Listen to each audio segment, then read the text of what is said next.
A new report has revealed all of the criminal activity of corporations that are part of the U.S. Chamber of Commerce. But even with this massive rap sheet, corporate executives never face real justice because the chamber is always there for them. I have Farron Cousins with me now to talk about this. You know, for how many years we've been in the show? How many years have you and I been doing talk radio? Almost 18 at this point, 18 years. Okay. I think back on the number of times we've told the story of corporate crime. And you wonder, every year you say, okay, surely we've got an AG who's going to do something about it. Surely somebody's going to take some conduct.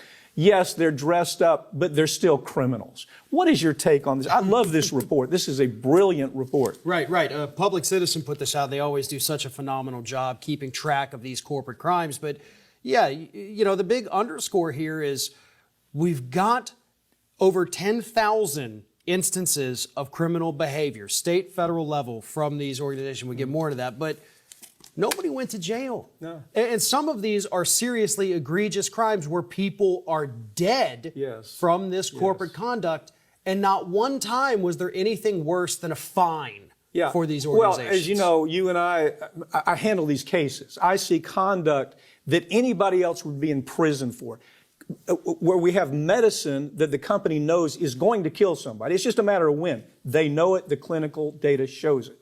We have corporations who knowingly dump billions and billions of toxic waste into our ecosystems. They know exactly what they're doing. Nobody goes to jail. But if I were to go to my neighbor and say, hey, you mind if I dump my sewage in your swimming pool? I'd probably go to prison for that. So it's a double standard. They don't wear hoodies. They're not on a street corner. They come from Ivy League schools. They're dressed up in Armani suits.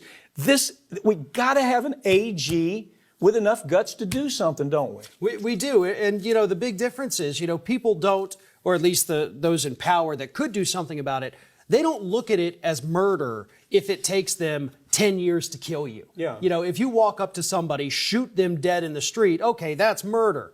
But when I've killed you because I dumped my toxins there and I gave you cancer, so you die this slow, painful death over years, that somehow is not murder because it was done by a guy with a nice suit. You probably, for the magazine, have covered more stories on corporate crimes than anybody I know. And we could take it to the Department of Justice and say, would you do something?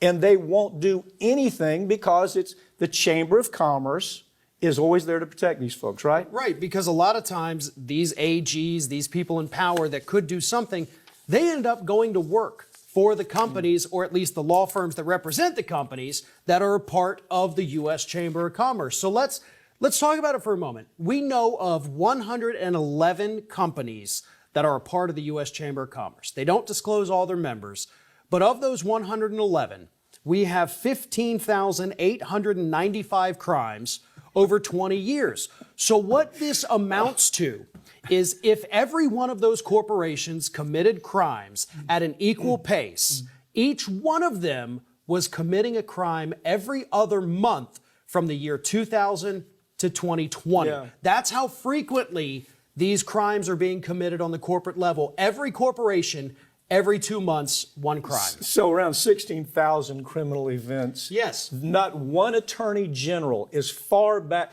You want to hear something really weird? You know, the only attorney general that I can remember that actually threw these folks in prison was under the Reagan administration. Right, the savings and loan. The savings and loan. 800 of them went to prison. Since then, there's not a president that's had the character to do anything about it. There's not an attorney general who's had the courage to do anything about it. It is rampant crime that is run all the way to the top to the U.S. Chamber of Commerce. They are a criminal enterprise.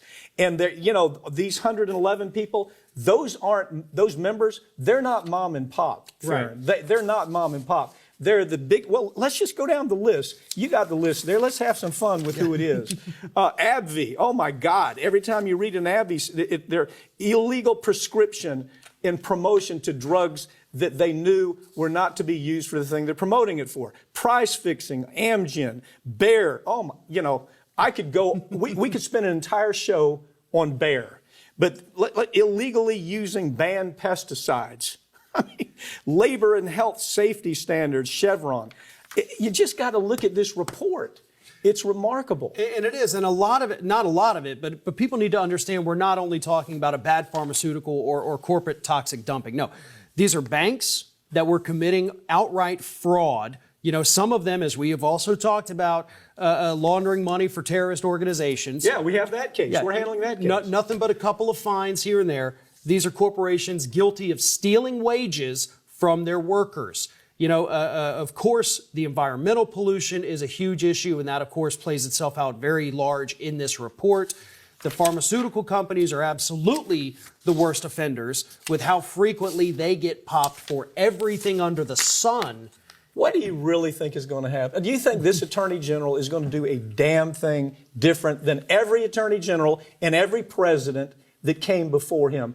Again, the real crazy thing is Ronald Reagan was the last person to throw 800 of these criminals in prison under the savings and loan. What is your quick take? Well, think about the difference there, though. Okay, Reagan was able to do that, and of course it made national news, big headlines and all that. But then we got the media deregulated. And I think that might have been a tipping point here when these corporations, these same ones we're talking about, said, wait a minute, what if we buy up the media? What if we start investing?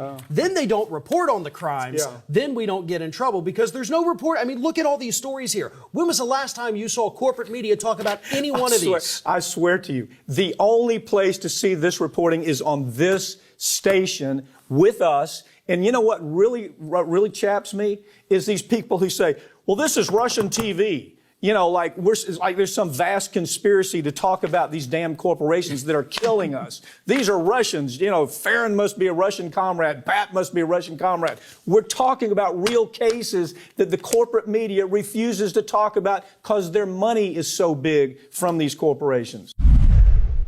President Biden's approval ratings have gotten so bad that establishment Democrats are now pushing for Hillary to run again. In 2024. I'm not making it up. Okay, why don't you take it? Why don't you take the story from? Well, look, I mean, Biden is looking at, the latest poll came out, which is even lower than Donald Trump was at this point in his presidency. You know, he was historically unpopular. Biden came along and said, hang on, I can beat that. So we're looking at an absolute dismal presidency. In fact, Kamala Harris is actually now higher than Biden. That's how far he has fallen in just the last month. And it's all sorts of things.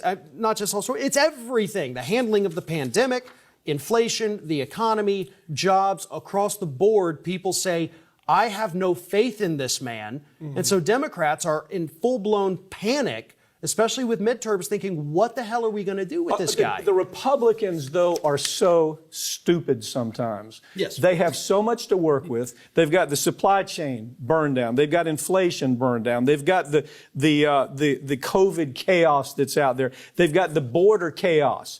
They've got the cancel culture that you know what? This is so interesting. If you, 7 out of 10 people relate the cancel culture to the Democrats. Yeah, which is interesting because it started out with the Republicans. This mumbling speech problem that we have with the president. All of these things are converging, and he just can't pull out of it. So they say, bring in Hillary? Really? Lost 2 elections, the only way she won the Senate race. Talk about that. People forget, Hillary Clinton won that Senate seat in the state of New York, where she was not from, had been living in Arkansas for decades before she went to the White House, realizes if I want to have a political career, I've got to go somewhere that's a deep blue state.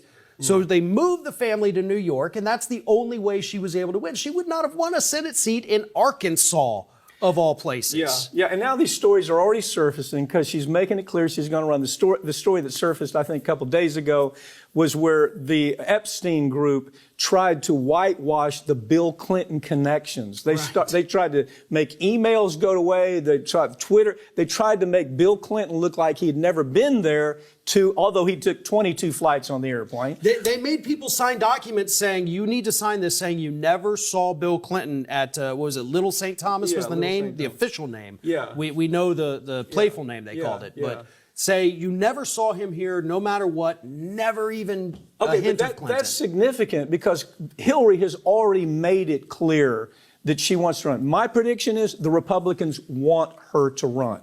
They absolutely want her to run. They think she's beatable. All they have to do is look historically. Now, we're going to get the emails. You idiots, she had $3 million votes ahead in the last election. It ain't about it. It's about simple numbers. Where it comes to electoral college, she cannot win in the electoral college. The woman has a personality problem that somehow she just can't overcome.